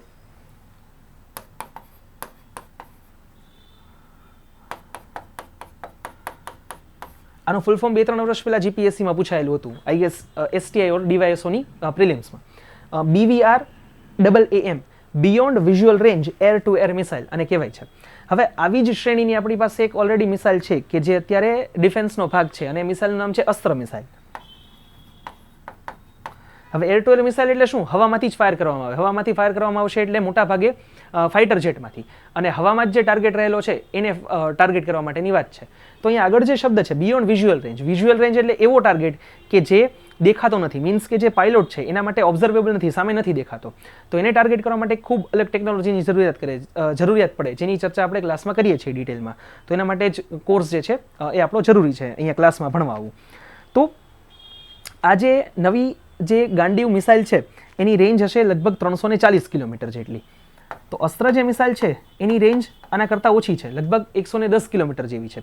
તો અસ્ત્ર મિસાઇલની જ સાથે બીજી એક parallel air to air missile આપણે સિસ્ટમ જે છે એ ડેવલપ કરી રહ્યા છીએ. અસ્ત્ર મિસાઇલ આપણને ઘણા વર્ષે મળી, લગભગ 30 વર્ષથી એનો કાર્યક્રમ ચાલતો હતો અને ગયા વર્ષે 2024માં 14મી જાન્યુઆરીએ સંક્રાંતના દિવસે આ યોજના કહી શકીએ કે આ જે મિસાઇલ છે અસ્ત્ર મિસાઇલ એ ફાઇનલી ભારતની ડિફેન્સ સિસ્ટમનો ભાગ બન્યું હતું. તો 30 વર્ષ લાગ્યા હતા. અને જ્યારે વાત કરીએ કે ગાંડીવ, તો આપણે બહુ આશા રાખીએ કે ખૂબ જલ્દી જે છે એ આપણા ડિફેન્સનો ભાગ બની જાય.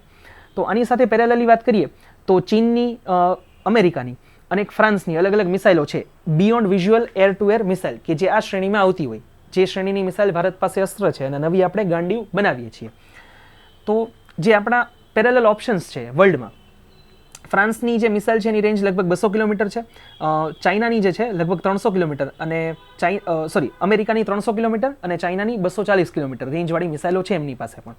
તો ભારત વિચાર કરી શકો કે 340 કિલોમીટરની રેન્જવાળી મિસાઇલ બનાવે છે જે વિશ્વમાં સૌથી વધારે છે. તો આપણે ખૂબ ઉપલબ્ધિ કહી શકાય. અને આ જે મિસાઇલ છે એને આપણા ફાઇટર જેટ્સ છે સુખોઈ Su-30 MKI અને જે આપણું સ્વદેશી એરક્રાફ્ટ છે તેજસ એમાં લગાવવામાં આવશે અને એમાંથી એનો ઉપયોગ થશે. ભારતના ડિફેન્સ એટલે કે સંરક્ષણ ક્ષેત્રની વાત કરીએ તો ભારત એક સમયે હથિયારનો ખરીદદાર દેશ કહેવાતો. હજી પણ આપણે મોટાભાગના હથિયારો ખરીદીએ છીએ વિદેશમાંથી, પણ સાથે સાથે હવે ભારત ડિફેન્સ કહી શકીએ કે સંરક્ષણના ક્ષેત્રમાં એક નિકાસકાર દેશ પણ બની ગયો છે. ગયા વર્ષે વાત કરીએ વર્ષ 2023-24ના ફાઇનાન્શિયલ યરની, તો આપણે લગભગ 21,000 કરોડના શસ્ત્રો આપણે વિદેશોને વહેંચેલા છે. તો આપણે એક અચીવમેન્ટ કહેવાય કે ભારત જ્યારે 5 પૈસાના પણ કદાચ શસ્ત્રો કોઈને વેચતો નહોતો એમાંથી 21,000 કરોડ સુધી પહોંચ્યું. અને સરકારનું લક્ષ્યાંક છે કે 2029 સુધીમાં આ જે આંકડો છે ને 50,000 કરોડ સુધી પહોંચાડવો, કે ભારતનો ટાર્ગેટ છે કે 2029 સુધીમાં 50,000 કરોડ સુધીના શસ્ત્રો આપણે વિદેશોને અથવા તો કહી શકીએ કે બહારના દેશો છે એને વેચીએ પ્રતિ વર્ષ. તો આમાં એક સૌથી મોટો રોલ પ્લે કર્યો હોય તો એ છે પ્રાઇવેટ કંપનીઝ. L&T છે, અદાણી છે, મહિન્દ્રા છે, ટાટા છે. આ મુખ્ય 4 કંપનીઓ છે. આના સિવાયની ઘણી બધી છે, તો આપણે 4 કંપની સુધી સીમિત ન રાખી શકીએ. તો ભારતની અત્યાર સુધી જો ઐતિહાસિક પર્સપેક્ટિવથી વાત કરીએ, અગેન પાછો મીન્સના પર્સપેક્ટિવથી કહું છું, પ્રિલિમ્સ માટે ઇમ્પોર્ટન્ટ નથી, તો એનાલિટિકલ વસ્તુ છે કે ડિફેન્સનું જે ક્ષેત્ર છે, ડિફેન્સ અને સ્પેસ, એ ક્ષેત્રમાં ભારતની એવી થોડી કહી શકીએ કે માનસિકતા હતી વર્ષો સુધી કે પ્રાઇવેટ પ્લેયર્સને એન્ટર ન થવા દેવા. જ્યારે અમેરિકામાં ઓપોઝિટ હતું કે પ્રાઇવેટ પ્લેયર્સને આવવા દીધા તો એ શું કરે, ઇનોવેશન કરે અને ઝડપથી માર્કેટમાં આવી શકે. તો એના કારણે કહી શકીએ કે આપણને ખૂબ મોટો નુકસાન થયું છે. જ્યારથી પ્રાઇવેટ પ્લેયર્સને ડિફેન્સમાં સીમિત છૂટછાટ મળી અને ધીમે ધીમે લોકો એન્ટર થયા, તો એના કારણે ભારતને ખૂબ એક કહી શકીએ કે મોટો એડવાન્ટેજ મળ્યો છે. અને પ્રાઇવેટ પ્લેયર્સ, આપણે એવું નથી કહેતા ખાલી પ્રાઇવેટ કંપનીઝ, પણ પ્રાઇવેટ કંપનીઝના કારણે આપણે આ અત્યારે જે સ્ટેટસ ઉપર છીએ, જે સ્થળ ઉપર છીએ ત્યાં આપણે પહોંચી શક્યા છીએ કે આપણે હવે શસ્ત્રો નિકાસ કરતા થઈ ગયા છીએ. એક સમય જ્યારે ખાલી આપણે આયાત કરતા, એની બદલે આપણે સામે નિકાસ પણ કરીએ છીએ, એક્સપોર્ટ પણ કરીએ છીએ. અને ભારતનું જે ડિફેન્સ ક્ષેત્ર છે એનો વાર્ષિક કહી શકીએ કે ગ્રોથ છે એ લગભગ ગયા વર્ષની વાત કરીએ આ વર્ષ કરતાં તો લગભગ 32.5% એમાં વધારો આવ્યો છે. અને ઓવરઓલ વાત કરીએ એવરેજ તો લગભગ દર વર્ષે 16.5%ની ગતિથી આગળ વધે છે. એટલે કે ડિફેન્સ ક્ષેત્રમાં 16.5%નો દર વર્ષે વધારો આવતો જાય છે. એ પછી 15 નંબર ઉપર વાત કરીએ SE-2000 નામનું સેમી ક્રાયોજેનિક એન્જિન ડેવલપ કરેલું છે ઇસરોએ.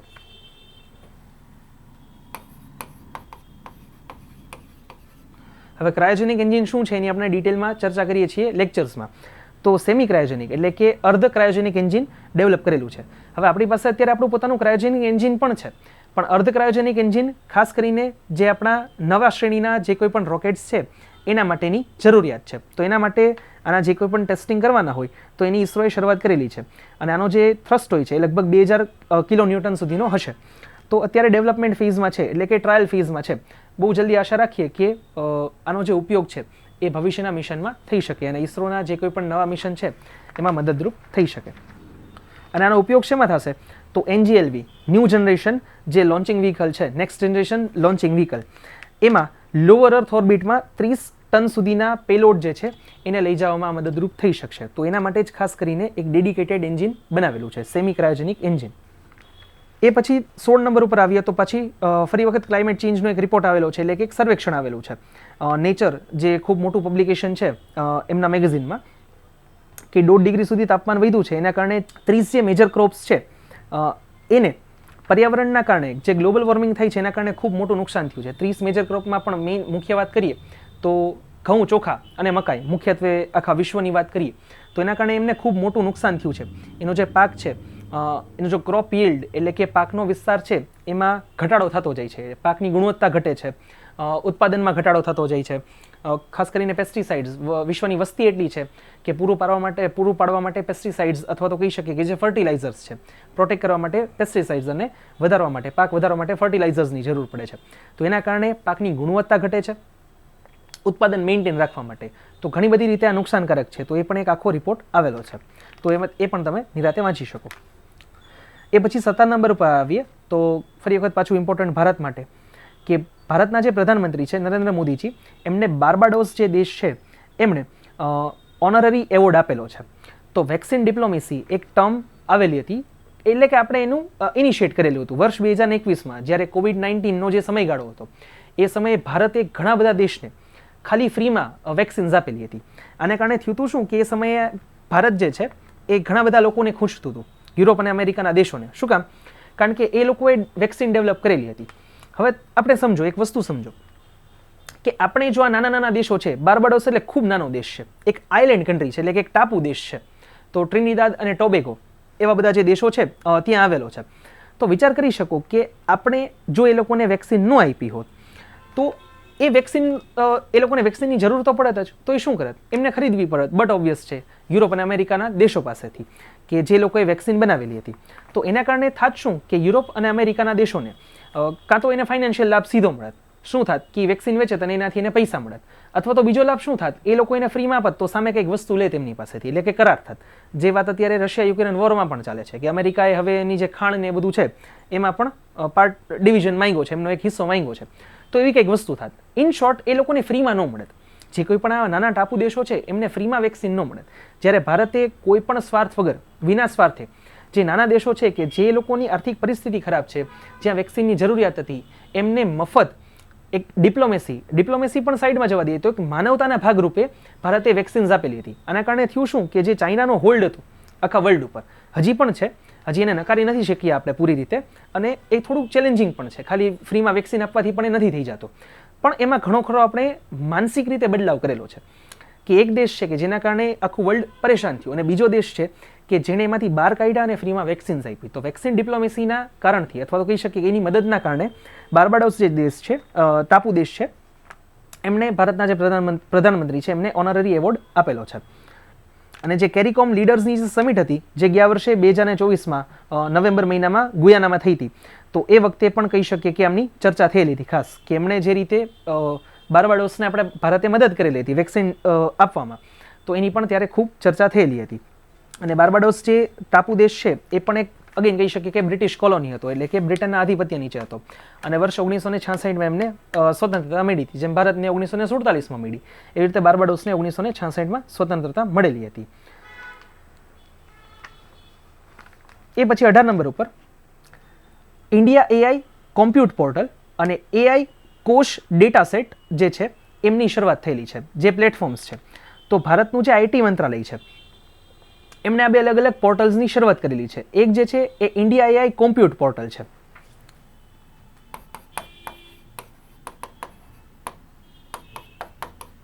આ જે છે એ કોમ્પ્યુટ પોર્ટલ છે. અને બીજું છે એઆઈ કોશ. તો આ બે વસ્તુ છે શેના માટે? તો રિસર્ચ માટે, અથવા તો કહી શકીએ સ્ટુડન્ટ્સ માટે, સ્ટાર્ટઅપ માટે, રિસર્ચર્સ માટે, એ બધા માટે એમને ડેટા મળી રહી અને ખાસ કરીને જે પ્રોસેસિંગ માટે જીપીયુ જે છે એનો સપોર્ટ મળી રહી. તો એના માટે આ બે વસ્તુઓ શરૂ કરેલી છે કે જે ભારતનું એઆઈ મિશન છે, એઆઈ ઇનોવેશન જે મિશન છે, જે સરકારે શરૂ કરેલું હતું માર્ચ 2024માં ઇન્ડિયા એઆઈ મિશન અંતર્ગત. તો એના અંતર્ગત આ બે વસ્તુની શરૂઆત કરેલી છે અથવા તો લોન્ચ કરેલા છે, જેના કારણે જે કોઈ પણ રિસર્ચ છે એ થોડું ઇઝી બનશે અને લોકોને આનો ફાયદો મળશે. તો કદાચ નામ પૂછાઈ શકે કે કોમ્પ્યુટ પોર્ટલ એટલે કે કોમ્પ્યુટ પોર્ટલ એટલે શું? કે કેલ્ક્યુલેશન્સ માટે. તો કોમ્પ્યુટ પોર્ટલનું નામ છે ઇન્ડિયા એઆઈ અને જે ડેટા સેટ છે એનું નામ છે એઆઈ કોશ. તો કદાચ પૂછાઈ શકે.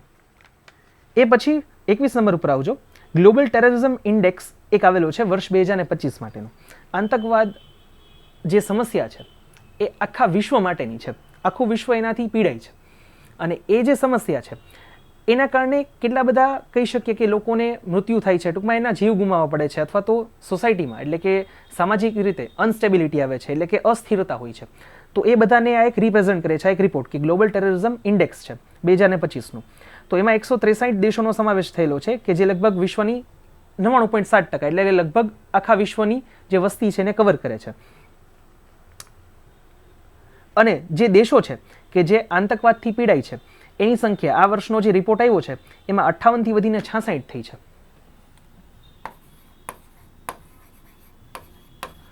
તો વિચાર કરી શકો કે આની પહેલાના વર્ષોમાં 58 દેશો એવા હતા કે જે આતંકવાદથી પીડાતા હતા અને હવે એ દેશોની સંખ્યા વધીને 66 થઈ છે. 167માંથી 66 દેશ એવા છે કે જે આતંકવાદી છે, ટૂંકમાં આતંકવાદી પ્રવૃત્તિઓ છે. તો વિચાર કરી શકીએ કે કેટલી મોટી ચેલેન્જ છે અને આ યર બાય યર પ્રતિવર્ષ ઘટવાના બદલે વધે છે. તો આપણે ખૂબ મોટી ચેલેન્જ છે. અને ખાસ કરીને જે ઇન્સ્ટેબિલિટી અથવા તો અસ્થિરતા છે એ મધ્ય પૂર્વ એટલે કે મિડલ ઇસ્ટના જે દેશો છે, ગલ્ફના દેશો, ખાડી દેશો, અખાતના દેશો ત્યાં અને આફ્રિકા જે ખંડ છે ત્યાં મોટાભાગે જોવા મળે છે. સાથે સાથે યુરોપમાં પણ loan wolf attack, loan wolf એટલે કે એકલો વ્યક્તિ હોય એ કોઈ પણ કાર ચડાવી દે, આવા ન્યૂઝ પણ આપણે ગયા વર્ષમાં અને હમણાં પણ જોયેલા હતા કે જર્મની અને યુરોપના જે અન્ય દેશો છે ત્યાં આવી ઘટનાઓ જોવા મળેલી હતી. લોન વુલ્ફ અટેક એટલે શું હોય? આતંકવાદી હુમલો હોય તો એમાં શું હોય? આતંકવાદીઓ આવે, એમની પાસે હથિયારો, મશીન ગન એવું કંઈ પણ હોય, તો એ લોકો એના થ્રુ કોઈ પણ હાઈજેક કરે અથવા તો એમને લોકોને સીધા મારી નાખે. એક આખું ગ્રુપ આવેલું હોય. લોન વુલ્ફ એટલે શું હોય? એક જ માણસ હોય કે જેની પાસે ના તો એવી કોઈ ગન કે એવું બધું ખાસ ઇક્વિપમેન્ટ્સ હોય, ખાલી છરી અથવા તો કોઈ પણ એક બેઝિક હથિયાર હોય, અથવા તો ઘણી વખત આવી રીતે વ્હીકલનો ઉપયોગ થાય કે એ ભર બજારમાં જ્યાં મોટાભાગે લોકો ટૂંકમાં મોટી સંખ્યામાં લોકો જ્યાં જોવા મળતા હોય ત્યાં સીધો આવીને ગાડી અથવા તો ટ્રક જે છે એ ચડાવી દે. તો લોન વુલ્ફ અટેકની સંખ્યામાં પણ ખૂબ વધારો થયો છે અને ઘણા બધા જે સંગઠનો છે એના પણ આમાં નામ આપેલા છે કે ઇસ્લામિક સ્ટેટ્સ કે જે ઇરાક અને સિરિયા જે છે, આઈએસઆઈએસ ખોરાસાન છે, તો બોકો હરામ જે આફ્રિકામાં મોટાભાગે જેના કારણે તંગદિલી જોવા મળે છે. તો આ બધા ઇન્સ્ટિટ્યુશન્સ આપેલા છે કે જે આતંકવાદી સંગઠનો ડિક્લેર થયેલા છે અને જે આ બધી પ્રવૃત્તિઓ પાછળ જવાબદાર હોય છે. તો એક આખો રિપોર્ટ આવેલો છે કે કયા કયા દેશો આનાથી પીડાય છે અને આના કારણે કેટલા લોકોના મૃત્યુ થયા છે ગયા વર્ષમાં અને કેટલી સમસ્યાઓ જોવા મળેલી છે. તો એક ખૂબ ડિટેલમાં એક રિપોર્ટ આપેલો છે જેમાં ઘણા બધા ફેક્ચ્યુઅલ ક્વેશ્ચન્સ અથવા તો કહી શકીએ કે ફેક્ટ્સ એવા આપેલા છે કે જે આપણને મેઇન્સમાં પણ ઉપયોગી થઈ શકે, કે આપણે એનો રેફરન્સ આપી શકીએ. એ પછી 23 નંબર ઉપર આવજો. ક્વોન્ટમ કોમ્પ્યુટિંગ, જે આની ચર્ચા પણ આપણે ઘણી વખત કરેલી છે. તો નેશનલ સિક્યુરિટી જે આપણી આંતરિક સુરક્ષા છે એની સાથે ક્વોન્ટમ કોમ્પ્યુટિંગને જોડવાની એક વાત છે. ટૂંકમાં આંતરિક સુરક્ષા છે ભારતની, એમાં ક્વોન્ટમ કોમ્પ્યુટિંગનો ઉપયોગ કઈ રીતે થઈ શકે, કઈ રીતે મદદરૂપ થઈ શકે, એના માટે નીતિ આયોગે એક નીતિ ફ્રન્ટિયર ટેક હબ બનાવેલું છે. હવે આ ટેક હબ કરશે શું? નીતિ ફ્રન્ટિયર ટેક હબ. તો આમાં ક્વોન્ટમ કહી શકીએ કે ક્વોન્ટમ કોમ્પ્યુટર્સ જે હજી આવેલા નથી પણ ક્વોન્ટમ કમ્પ્યુટિંગની જે ટેકનોલોજી છે અથવા તો કહી શકીએ કે ફેસિલિટીઝ છે એનો ઉપયોગ કરી અને નેશનલ સિક્યુરિટી એટલે કે જે આંતરિક સુરક્ષા છે એમાં કઈ રીતે ફાયદો થઈ શકે અથવા તો એમાં કઈ રીતે મદદરૂપ થઈ શકે. એટલે કે ઝડપથી કોમ્પિટિશન છે કે કોઈનું લોકેશન શોધવું કે જે કોઈ પણ અલગ અલગ વસ્તુઓ છે તો એનો આમાંથી ખ્યાલ આવી શકે અને જે આંતરિક સુરક્ષા છે એમાં કઈ રીતે મદદરૂપ થઈ શકે. તો એના માટે આખું એક અલગથી મિશન લોન્ચ કરેલું છે. તો કદાચ નામ પૂછાઈ શકે કે મિશનનું નામ શું છે? તો નીતિ ફ્રન્ટિયર ટેક હબ. અને આની જે શરૂઆત છે ટૂંકમાં આનો શરૂઆત જેણે કરેલી છે નીતિ આયોગે કરેલી છે. એ પછી વાત કરીએ તો જીએસટી કાઉન્સિલ છે એણે ગ્રુપ ઓફ મિનિસ્ટર્સ બનાવેલું છે. હવે જ્યારે કોઈ પણ પ્રાકૃતિક આપદાઓ આવે છે ત્યારે આર્થિક રીતે પણ ખૂબ મોટું નુકસાન થતું હોય છે. તો એ આર્થિક નુકસાનને સરભર કરવા માટે અથવા તો કહી શકીએ કે થોડુંક એ બેલેન્સ થાય એના માટે સરકાર ઘણી વખત સેસ લગાવતી હોય છે. તો કેલેમિટી સેસ માટે એક આ ગ્રુપ બનાવેલું છે. કેલેમિટી એટલે કે કોઈ પણ આપદાઓ છે તો સેસ એટલે શું હોય? એક અલગથી ટેક્સ હોય કે જે ડેડિકેટ કરેલો હોય કોઈ એક વસ્તુને, કે એની જે કોઈ પણ રકમ મળશે, ટૂંકમાં આવક થશે ટેક્સના સ્વરૂપમાં સેસની, તો એ બધી આવક એક જ જગ્યાએ જશે અને એ કોઈ પણ જે સમસ્યા હશે જેના માટે સેસ લગાવેલો હશે તો એમાં જે આવકનો અથવા તો કહી શકીએ કે નાણાંનો ઉપયોગ થશે. તો કોઈ પણ જે પ્રાકૃતિક આપદાઓ છે એ જ્યારે આવતી હોય છે તો ત્યારે આ રકમનો ઉપયોગ થઈ શકે અથવા તો આ સેસ જે છે એ લગાવી શકાય અને જે સરકારનું જે નુકસાન છે અથવા તો જે લોકોનું નુકસાન છે એને ભરપાઈ થઈ શકે એના માટે એક ગ્રુપ ઓફ મિનિસ્ટર્સ બનાવેલું છે જે રેવન્યુ મોબિલાઇઝેશનના નામથી બનાવેલું છે. એ પછી 25 નંબર ઉપર ભારતે એક ડીલ સાઇન કરેલી છે રશિયા સાથે. T-72 નામની ભારતની જે ટેન્ક છે જે આપણે રશિયા પાસેથી ખરીદી છે એના એન્જિનને કહી શકીએ કે રિપ્લેસ કરવા માટે અથવા તો અપગ્રેડ કરવા માટેની એક ડીલ થયેલી છે. તો જે જૂના એન્જિન હતા T-72 ટેન્કના, T-72 એ ભારતની એક ખૂબ ઇમ્પોર્ટન્ટ ટેન્ક છે. તો એના જે એન્જિન હતા જૂના એન્જિન એ હતા 750 અથવા તો કહી શકીએ કે 780 હોર્સ પાવરના. તો આ જે એન્જિન હતા એને અપગ્રેડ કરવાના છે એટલે કે એન્જિનની જે કેપેસિટી છે એની ક્ષમતા છે એ વધારવાની છે. તો શું કરીને? તો એન્જિનને બદલીને અથવા તો કહી શકીએ કે એમાં ફેરફાર કરીને.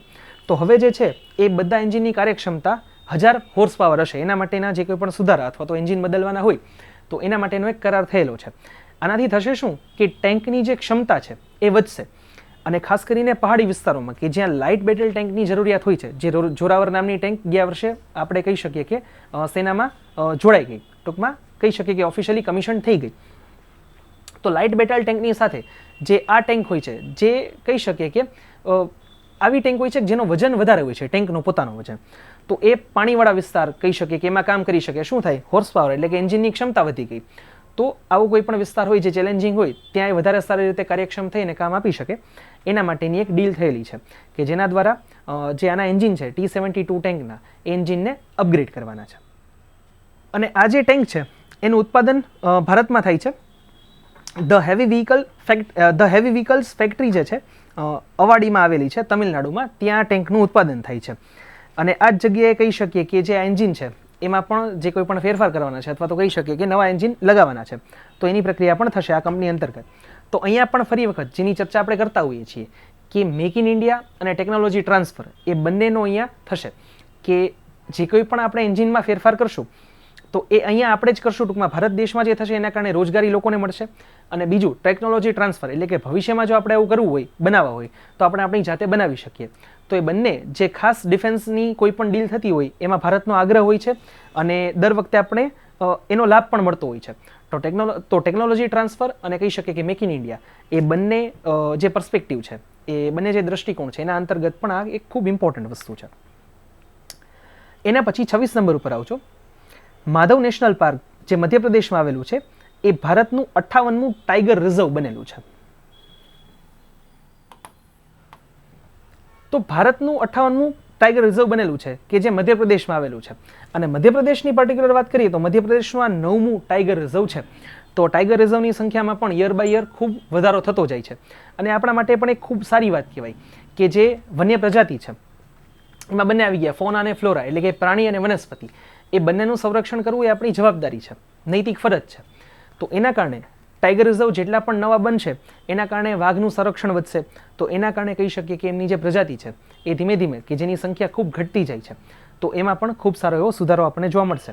અને જો બીજી એક વસ્તુ જોઈએ તો આનાથી થાય શું, ટાઈગર રિઝર્વ બનાવેલું હોય તો ત્યાં ચલો વાઘને મુખ્યત્વે કેન્દ્રમાં રાખીને એનું સંરક્ષણ થશે. તો વાઘની સાથે વાઘ જ્યાં રહેતા હશે એ જંગલમાં પણ થોડીક કહી શકીએ કે કમ્પેરેટિવલી પહેલાં જેટલું જે વનસ્પતિઓ છે એનું સંરક્ષણ ન થતું એનાથી થોડુંક વધારે સંરક્ષણ થશે, કારણ કે એ જે એરિયા છે એ સ્પેશિયલી ટાઈગર રિઝર્વ તરીકે ડિક્લેર થયેલો છે તો એના ઉપર થોડુંક વધારે ધ્યાન આપવામાં આવશે. તો એ દ્રષ્ટિએથી પણ ખૂબ ઇમ્પોર્ટન્ટ છે. તો ફેક્ચ્યુઅલી કદાચ પૂછાઈ શકે કે ભારતનું કેટલામું ટાઈગર રિઝર્વ છે તો 58મું અને નામ છે માધવ નેશનલ પાર્ક જે મધ્યપ્રદેશમાં આવેલું છે. અને જો મધ્યપ્રદેશની વાત કરીએ તો ત્યાંનું 9મું ટાઈગર રિઝર્વ છે. સંખ્યાની દ્રષ્ટિએ વાત કરીએ તો વાઘની સૌથી વધુ સંખ્યા પણ મધ્યપ્રદેશમાં છે, અને ટાઈગર રિઝર્વ્સની વાત કરીએ તો એ પણ સૌથી વધુ જે સંખ્યા છે એ મધ્યપ્રદેશમાં જોવા મળે છે, કે 9 ટાઈગર રિઝર્વ ટોટલ 58 છે, એમાંથી 9 તો મધ્યપ્રદેશમાં એકલામાં છે. અને આ જે જગ્યા છે એ મધ્યપ્રદેશમાં શિવપુરી જે જિલ્લો છે ત્યાં આવેલી છે. ટૂંકમાં આ જે ટાઈગર રિઝર્વ છે એ મધ્યપ્રદેશના શિવપુરી જિલ્લામાં આવેલું છે. એ પછી 27 નંબર ઉપર આવજો. એક્સરસાઇઝ ખંજર 12.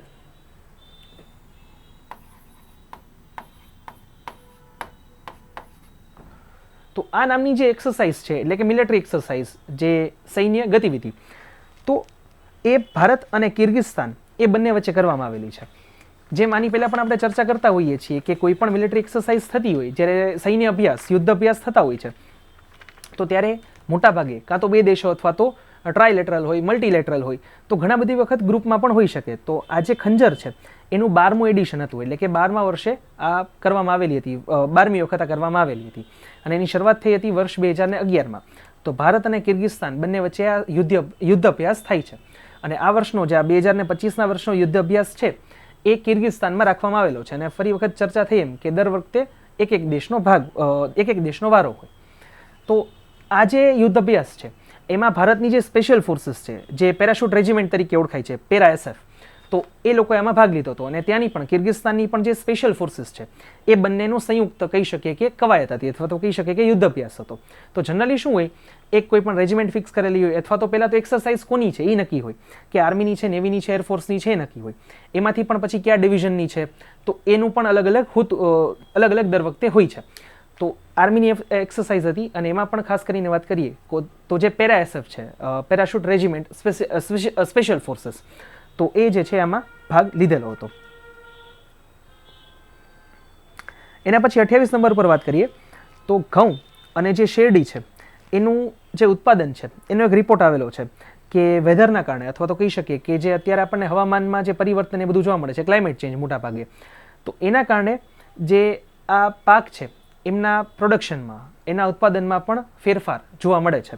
તો એનો પણ એક ખાસ આખો રિપોર્ટ એક આપેલો છે. રિપોર્ટ ઇન ધ સેન્સ કે ફેક્ટ્સ આપેલા છે, ફેક્ચ્યુઅલ ડેટા આપેલો છે, કે જે કદાચ અગેન પાછું પર્યાવરણના કે કોઈ ખેતીને લગતા પ્રશ્ન મેઇન્સમાં પૂછાયેલા હોય તો કામમાં આવી શકે. અધરવાઇઝ જે પ્રિલિમ્સ પર્સપેક્ટિવ છે, એટલે કે પ્રિલિમ્સમાં આમાંથી ક્વેશ્ચન બનાવવાની શક્યતા ખૂબ ઓછી છે. એ સાથે ચીન જે છે એણે પોતાનું સંરક્ષણ બજેટ ડિક્લેર કરેલું છે. ટૂંકમાં ચીને એક સત્તાવાર રીતે જાહેર કરેલું છે કે આ વર્ષે, મીન્સ કે જે આ નવું ફાઇનાન્શિયલ યર હશે, નાણાકીય વર્ષ, એમાં ચીનનું જે ડિફેન્સનું બજેટ છે, એટલે કે સંરક્ષણનું બજેટ છે, એ લગભગ $750 બિલિયન જેટલું હશે. વિચાર કરી શકો.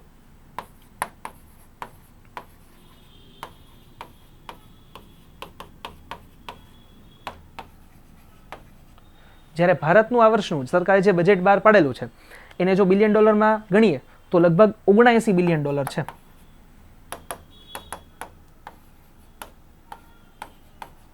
અને ખાસ કરીને ત્રીજો જે મુખ્ય દેશ સંરક્ષણમાં સૌથી વધારે પૈસા ખર્ચતો હોય તો એ છે USA. તો વિચાર કરી શકો કે આપણો જે ખાસ કોમ્પિટિટર છે ચાઇના, એના કરતાં આપણું જે સંરક્ષણ બજેટ છે 10મા ભાગનું છે. હવે જો આને બે રીતે આપણે લઈ શકીએ. કોઈ પણ વસ્તુ હોય ને એને જ્યારે આપણે રિપ્રેઝન્ટ કરવી ને તો એના બંને રસ્તાઓ હોય. હવે આપણે પાકિસ્તાન સાથે કમ્પેરિઝન કરીને બતાવીએ તો એનાથી વધારે નીકળે, અને ચાઇના અમેરિકા સાથે કરીને બતાવીએ તો એ ઓછું નીકળે. તો ઘણી વખત એવું થતું હોય કે આપણાથી નીચેના ઇન ધ સેન્સ કે આપણાથી જે ઓછું કામ કરે છે અથવા તો ઓછા કાર્યક્ષમ છે એવા કોઈ પણ વ્યક્તિ હોય, અથવા તો કોઈ પણ એવી પરિસ્થિતિ હોય, તો એની સાથે આપણે સરખામણી કરીએ ને તો આપણે ક્યારેય કહી શકીએ કે પ્રગતિ ન કરી શકીએ, પ્રોગ્રેસ ન કરી શકીએ. અને જો ખાલી આપણે વધારે જ જે આપણા કરતાં આગળ છે એ લોકોની સાથે સરખામણી કરીએ ને તો ક્યારે આપણે સંતોષ ન મેળવી શકીએ, એટલે કે સેટિસ્ફેક્શન ન આવે. તો બે જરૂરી છે. તો એનો મધ્યમ માર્ગ શું જોવા મળે, તો આપણે આપણી કમ્પેરિઝન કરવાની. ભારત દર વર્ષે લગભગ, તમે બજેટના જો લેક્ચર્સ ફોલો કરતા હોય, સર દર વર્ષે બજેટના લેક્ચર્સ મૂકે છે, તો એમાં પણ સર ચર્ચા કરે છે. અને એ સિવાય પણ તમે ન્યૂઝપેપર્સ વાંચતા હોય તો એમાં પણ આવે છે. દર વર્ષે, અથવા તો ગવર્મેન્ટની વેબસાઇટ ઉપર પણ જોવા મળશે કે દર વર્ષે ભારત જે સંરક્ષણ બજેટ ફાળવે છે, ટૂંકમાં બજેટમાંથી જે સંરક્ષણ માટે જે બજેટનો જે હિસ્સો ફાળવે છે, રકમ ફાળવે છે, એમાં પ્રતિ વર્ષ 10%નો લગભગ વધારો કરે છે. 9 થી 10%નું વેરિએશન હોય છે. તો આપણે એ જોવાનું. હવે આપણે ચાઇના સાથે કમ્પેરિઝન કરીએ તો આપણું ટોટલ બજેટ છે ને એના કરતાં એનું સંરક્ષણ બજેટ વધારે છે, કારણ કે આપણા કરતાં 3 ગણી, લગભગ 4 ગણી ઇકોનોમી એની આપણા કરતાં વધારે છે. તો જીડીપી આપણા કરતાં 4 ગણી વધારે છે, તો બટ ઓબ્વિયસ છે કે એનું સંરક્ષણ બજેટ પણ વધારે રહેવાનું છે. તો આપણે શું કરી શકીએ કે આપણે યર બાય યર ઇન્ક્રીઝ કરી અને એને પણ વ્યવસ્થિત રીતે કઈ રીતે યુટિલાઇઝ કરી શકીએ એ આપણે ખાસ તો જોવાનું હોય. તો આ ઇન્ટરનેશનલ રિલેશન્સ અથવા તો કહી શકીએ કે ડિફેન્સના પર્સપેક્ટિવથી આ એક ન્યૂઝ હતા કે જેને આપણે સમજવા જરૂરી છે. અને એ સિવાય છેલ્લા ન્યૂઝ સ્પોર્ટ્સ માટે કહીએ તો બટ ઓબ્વિયસ છે લગભગ બધા મેચ જોયો જ હોય અને ખ્યાલ પણ હોય, બટ કદાચ ક્વેશ્ચન એક્ઝામમાં પૂછાઈ જાય તો એના માટે પર્સપેક્ટિવથી કહું છું કે ભારતે આ વર્ષે જે ચેમ્પિયન્સ ટ્રોફીની ફાઇનલ મેચ હતી એ ન્યૂઝીલેન્ડને હરાવીને જીતી લીધી છે. તો આઈસીસીની જે ક્રિકેટની ટુર્નામેન્ટ્સ થાય છે એમાં જો પુરુષોની જે ક્રિકેટની વાત કરીએ તો સૌથી પહેલી વખત ભારતે 1983માં વર્લ્ડ કપ જીતેલો હતો વેસ્ટ ઇન્ડિઝ સામે. 2002માં ચેમ્પિયન્સ ટ્રોફી ભારત જીતેલું નહોતું, પણ ફાઇનલ મેચમાં એવું હતું કે શ્રીલંકા સાથે મેચ હતો અને શ્રીલંકાએ કહી શકીએ કે એની બેટિંગ આવી ગઈ અને ભારતની બેટિંગ હતી એ પછી ખૂબ વરસાદ પડ્યો. તો સંયુક્ત રીતે શ્રીલંકા અને ભારત બંનેને વિજેતા જાહેર કરવામાં આવ્યા ફાઇનલ મેચમાં. તો એ પણ આપણે જીત્યા એવું કહી શકાય અને શ્રીલંકા પણ જીતેલું છે.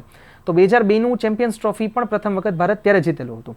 એ પછી 2007માં જ્યાંથી મહેન્દ્રસિંહ ધોનીનો જે પેલો હજી વિડીયો ઘણી વખત વાયરલ થતો હોય કે શ્રીસંતે પેલો જે છેલ્લે કેચ કર્યો હતો બાઉન્ડ્રી ઉપર પાકિસ્તાન સામે, કારણ કે સૌથી વધારે ઇમ્પોર્ટન્ટ કોઈ પણ વર્લ્ડ કપ કે કોઈ પણ ટુર્નામેન્ટ જીતા હોય ને એમાં પણ સૌથી વધુ ભારતના જે ઇમોશન્સ છે ભારતીયોના આપણા, તો એ પાકિસ્તાન સામે જીતા અને સૌથી વધુ ઇમ્પોર્ટન્ટ હોય.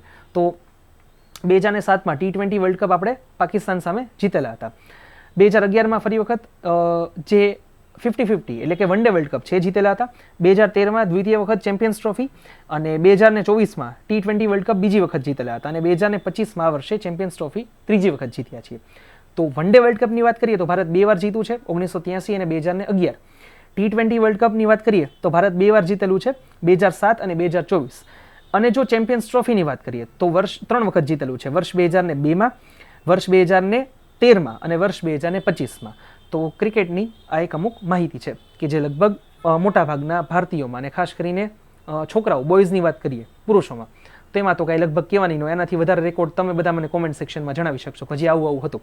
સો એ તો એક અલગ વાત છે, બટ આપણે એક્ઝામ પર્સપેક્ટિવથી કદાચ પૂછાઈ શકીએ. સ્પોર્ટ્સના બહુ એટલા બધા હોતા નથી પણ પૂછાય તો આપણને ખ્યાલ હોવો જોઈએ. તો અહીંયા જે છે માર્ચના પ્રથમ વીકનું જે કરંટ અફેર્સ છે એને પૂરું કરીએ છીએ. તો વિડીયો કેવો લાગ્યો એ ખાસ જણાવજો કોમેન્ટ સેક્શનમાં.